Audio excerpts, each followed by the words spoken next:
Hi, my name is Megan. I'll be showing you how to work the wheelchair and different parts of the wheelchair. So to close the wheelchair, you will pull up from the middle. It's a little tight, and then just shut it like that so it'll fit into a car or tight spaces. And then to open it back up, you'll just press down onto these bars right here and pull it out until it snaps, just like that. So the next part, I will be showing you how to remove and replace leg rests. Well, actually first I'll show you how to put them on. So this is the left leg rest, and these parts will fit onto these hooks right here. So the holes will correspond with the hooks. So I find it easier to go from the side, and once you align them, you could push the leg rest down so it clicks in like that. And then once it's clicked in, you can hook it around and pull this metal bar so it locks in, just like that. And to remove them, it's the same steps, just opposite. So the hook that locks it in, you'll push it out away from you so it unlocks. And then you'll swing it out just like that. And the hooks that lock in with the holes on top will just pop out and it'll come out. You can stop that one. So to put the armrest in, you'll see that there's a silver button on the front. So what you're gonna wanna do is align them with the holes on the chair and hold in the button until it clicks at the bottom. It's a little tough. There you go. So now the button's in there, so you know pulling up won't take it out. It's very secure. And to take it out is opposite of that. So you'll push the button in again, but pull up instead of push down. So while you're holding in that button, you're just gonna wanna pull it up and it comes right out. Okay, so to elevate and lower the foot plates, which is this part right here, you will see that there's a silver button on the side, and this can adjust the height of them. So if you want it longer, you'll hold in that silver button to press it into the hole to maneuver it. So hold in that button and then, maybe not, pull it out. No. So to elevate the leg rest, you'll see that there's a lever over here. So to make it higher, you're gonna wanna pull this lever towards the chair like this, and then lift it up just like that. And then to depress the leg rest back down, you're gonna pull it towards you and it'll fall down to however you'd like it to. And then you'll pull it back to the middle to get it situated wherever you'd like it to be at. So to elevate and lower the foot plate, which is this part of the leg rest where the foot rests on, you're gonna see that there's two silver buttons and holes on each side, kind of like the bottom of a walker. So what you're gonna wanna do is press in the button, and it's kind of difficult, but if you hold them in and press up, you can heighten it. They'll click in on each side and it'll be shorter. But if you need it to be longer, just do the same thing but pull down. And then wait till the buttons click in on each side to make sure it's secure. Positioning of a wheelchair and why it's important. So it's important to have your hips at 90 like Laura's are, and our knees at 90 and ankles also at 90. But since the client will usually be with their leg rests on, it's important to adjust the leg rest as to how long their legs are. There we go.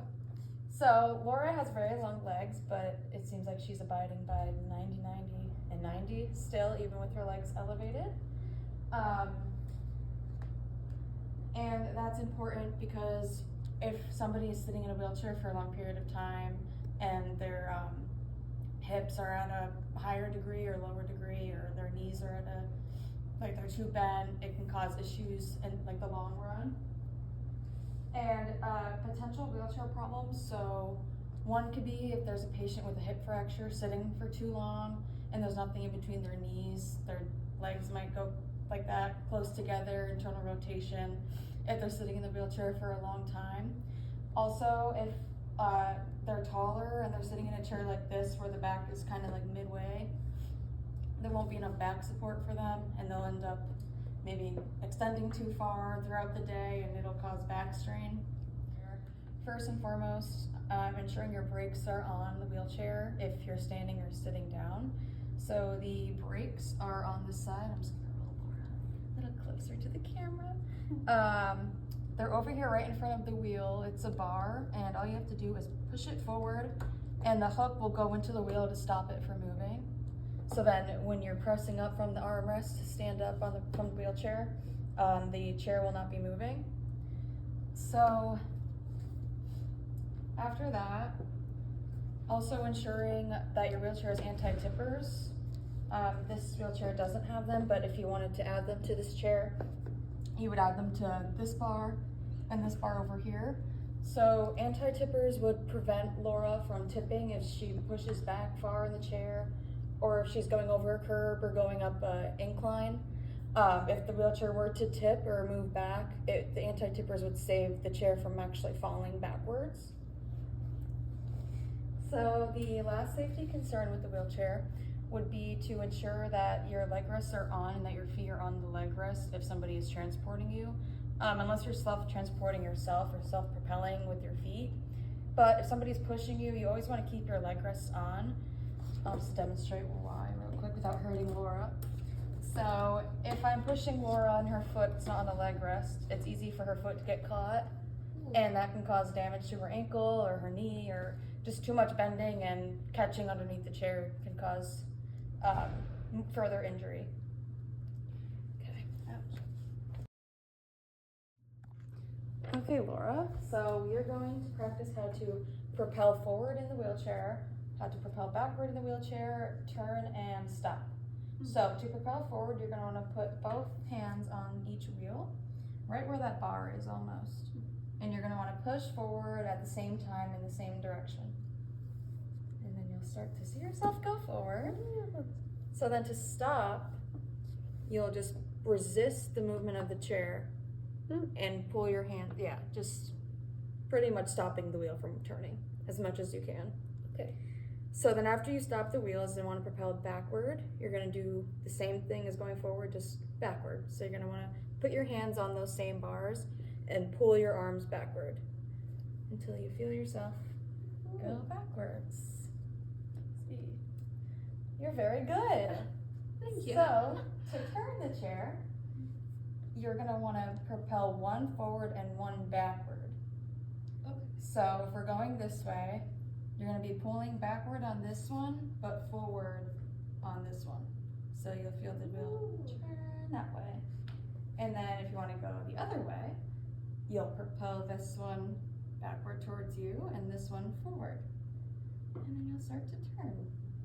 Look at that. Excellent, Laura. You did a very good job today. Great teaching. So I'm going to be teaching Laura how to ascend up and incline with the wheelchair.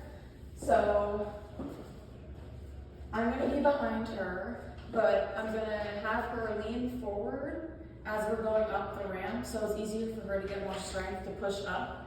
So you're going to want to wheel towards the incline, and once you feel that incline, just lean forward a little bit, and you'll see that it might be a little easier. Yeah.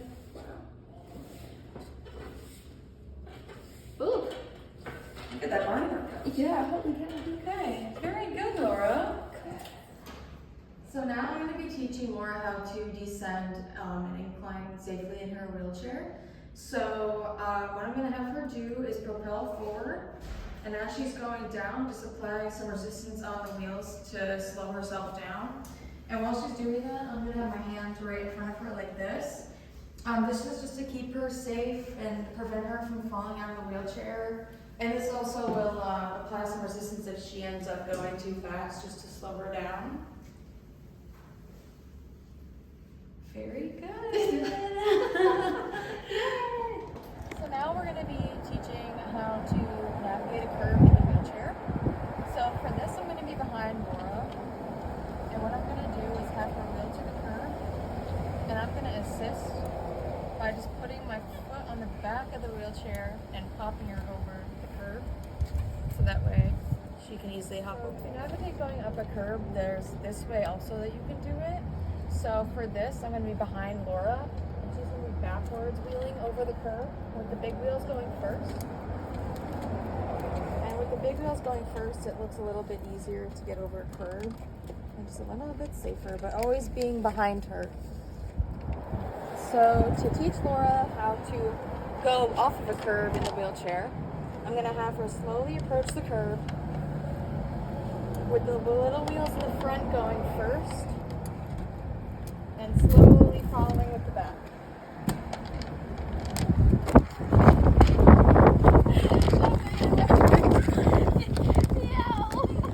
Okay, so the assisted device I chose to use with Laura today is the long-handled reacher. So this has a handle right here, kind of like a trigger, and this has a clamp on the end. So when you trigger that part, it closes. So if you're picking up something off the ground, you're gonna want to just pull this part, and this will close over your object, and you can easily pick it up. This would be beneficial for people who don't have good coordination or balance and need to get something off the floor or off a high shelf. They can easily just stand in one spot and do so with the reacher. This would also be good for people who may not have very good range of motion in their shoulders or their arms to reach up themselves and get it. So I'm gonna demonstrate how it's used with Laura. So I'm gonna place an object on the floor, and I have an object placed on a high shelf to simulate what it looks like to reach from different heights. So Laura, I'm gonna have you use the reacher by pulling this and clamping with that end to grab the sock off of this shelf.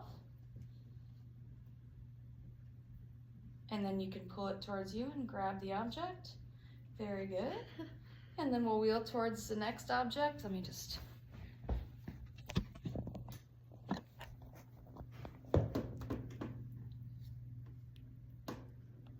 Very good. So that is how the long-handled reacher is used and what it does to promote increased occupational performance.